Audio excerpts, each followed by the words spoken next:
You're welcome back. You're still watching Business Incorporated on Channels Television. And what other story can we talk about but the Russian invasion into Ukraine? And we want to see South Africa on this issue. Well, 17 African countries abstained from voting in the United Nations Emergency Security Meeting. That was 2 days ago.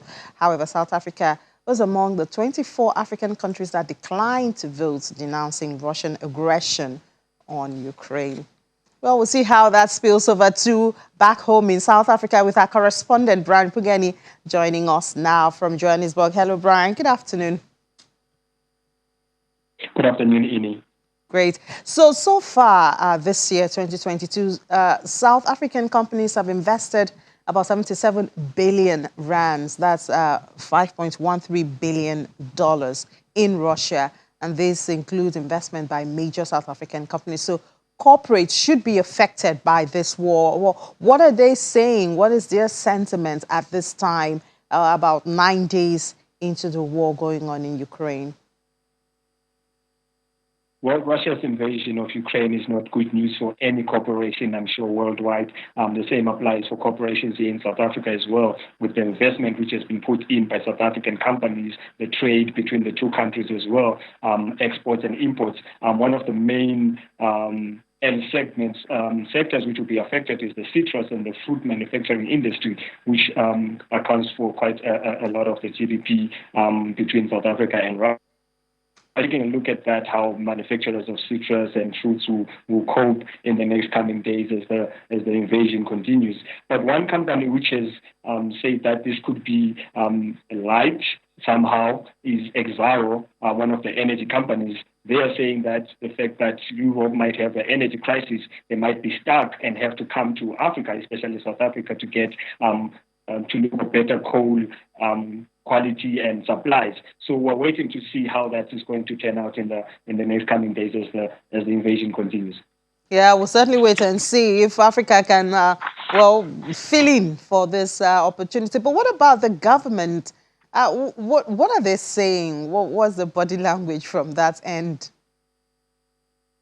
Well, the body language from the government at the moment, we're not really quite sure. We saw with the vote, South Africa deciding not to vote in the abstaining from the UN vote. The deputy minister in international relations yesterday saying that South Africa remains with its principles of not taking sides at the moment.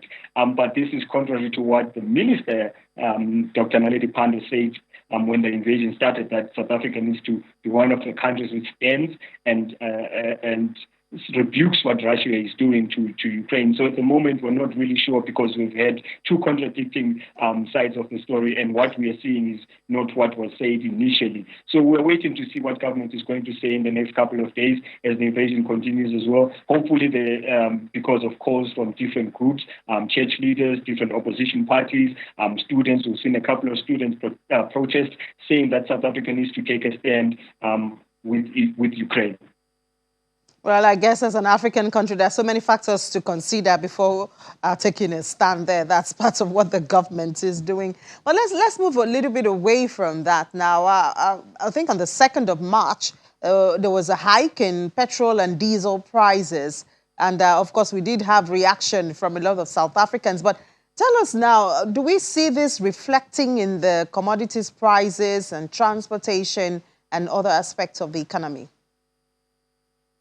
Well, definitely, we're seeing a negative results from what we saw with the fuel price increase. Fuel price increasing this week by over R1. Petrol going to over 21 Rand, diesel going to almost 20 Rand a liter. These are record highs in the country. So we're already seeing food commodities going up. The consumer price basket for February went up by a few rands as well. We're waiting to see the March one, which will obviously be more significant than this one. And analysts and energy experts are already saying that we're expecting another fuel hike as world oil prices continue to increase. Transport prices have gone up as well. We're seeing taxis, public transport, and your Uber and your Taxify is also going up in the coming weeks.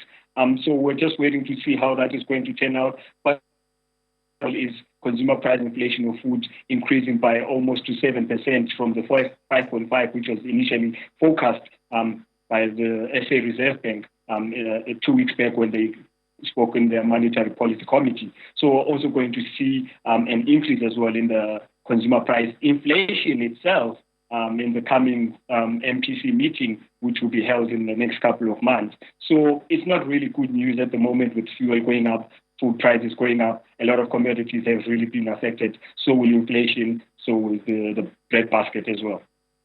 Yes, inflation and all of this connected one way or the other to the war going on in Ukraine because, I mean, the prices are moving up and down, then the prices in the pump will also increase. Well, thank you so much, Brian, for giving us up to date on what's going on there.